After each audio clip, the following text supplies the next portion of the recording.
Okay, hi, I'm Carla, and I'm based in Townsville in James Cook University. So my research interest is very wide. So instead of giving a specific topic, I thought I'll call my talk data science for decision support. Is Can you see the next slide? Yep, research interest. Yep, thanks, Yes. thanks, Kerrie. So I'll just start by talking about my research interest. So it's very broad. So I have worked with clustering classification in the past, and data mining is my part of my master degree, and also interested in variable selections and model section and averaging. That's a form part of my PhD. And so in the last few years, I mostly work in the area of empirical based stochastic process models. And so that is including developing a individual agent based model, but it's using a database. Calibration is not the right word, I suppose. Data-based use data to inform the parameters within the models. And then so that also involving a little bit in the deep learnings in the last couple of years. And I'm particularly interested in the Bayesian framework, and because where I am geographically, people coming to me with their more applied problems. So my area, another area interested is applying the statistical method for answering question and assistant decision making. So I'm involved in a multiple area. I think I'm going to spend a little bit more time on the COTS problem I work with. And so the title, this work is a project called Towards Solving COTS Problem in the Great Barrier Reef. And COTS is short for crown of thorn starfish. So it is a carnivorous starfish that eats the corals. And so it is the second major cause of coral loss in the GBR. And interestingly, this species of animal follows this what they call a boom and bust cycle. So it comes in a really big wave, and then they disappeared and move from north to south and disappeared over time. And then so there are multiple hypotheses associated with this boom and bust cycle. However, there's no consensus on what is the cause of the boom or what is the cause of the bust. So even though data has been collected on this species since the 1970s, it's very, very messy. The data has been very, very messy. And because this species has been being the radar for so long, so the biology of this species is very well understood. And so that gave me the platform where we're able to develop an empirical-based individual agent-based model. So this base, I think, yeah, okay. The purpose of this model is for decision making. So it was based on, it was to testing the different level of control effort and what is the best investment for the government's funding in the control effort. And so this model has three layers. So it has the population dynamic layer. So that's the biology part of the birth, death, and marriages. That's what I code. And as well as the surveillance and cowling. So we have operators currently operating on the GBR for cowling and checking on the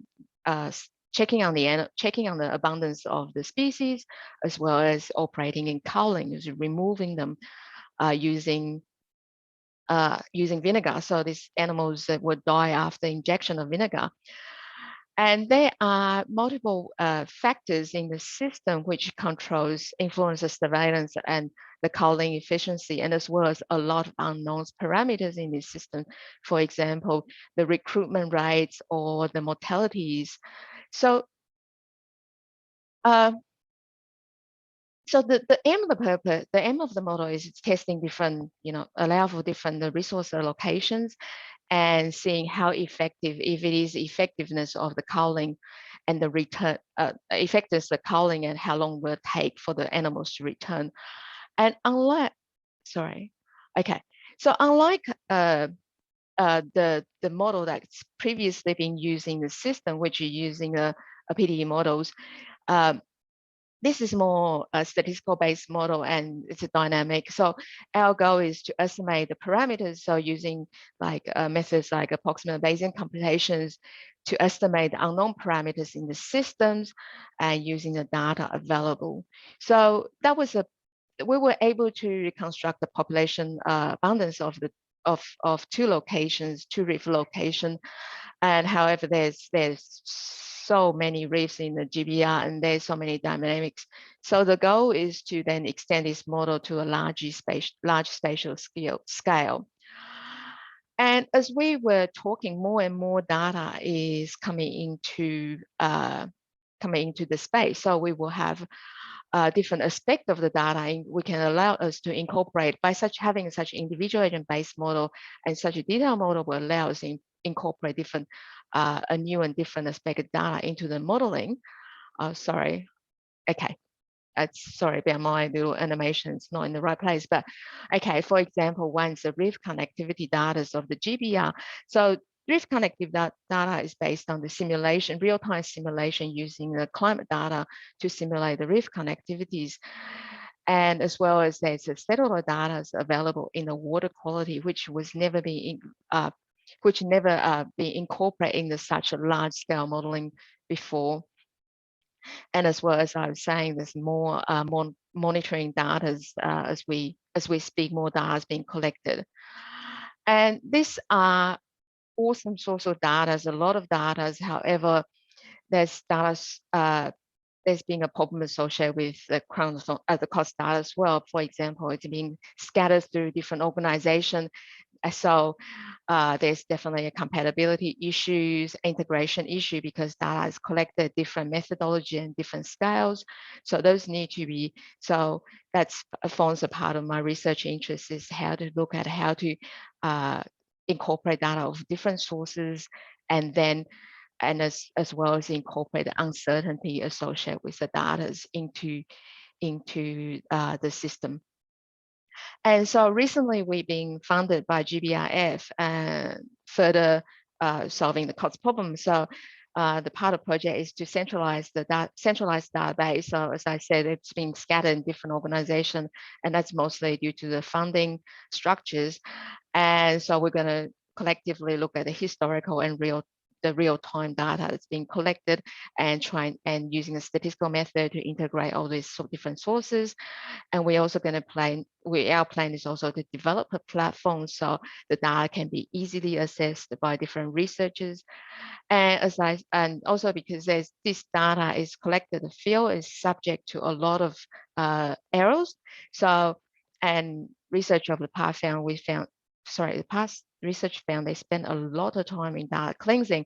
So we are intend to automate the process and in data cleansing, such as detecting abnormality in the data, as well as using this data to develop empirical-based early warning system for management.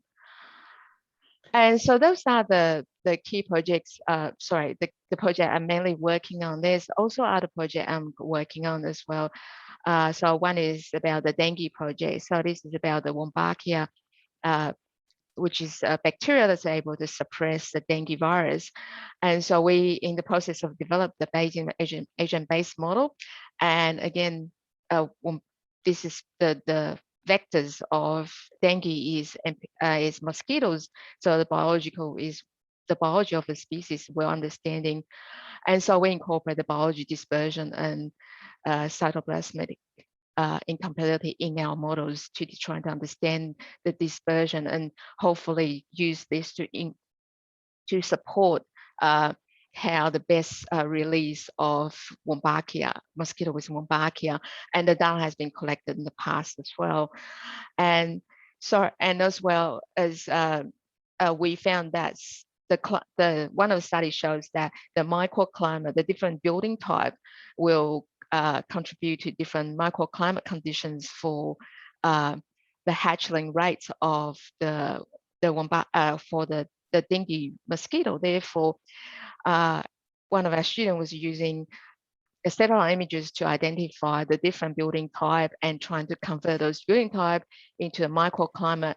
And that was found to be very, very time consuming and And therefore, one of our goals is to develop the deep learning algorithm, which will be automatically identify the microclimate data using the satellite images. And also, so the time's up. Okay, cool. Just wrap up. I'll just finish it quickly. So I Perfect. also have a couple of aquaculture projects, and that's looking at the beef industry. Thank you.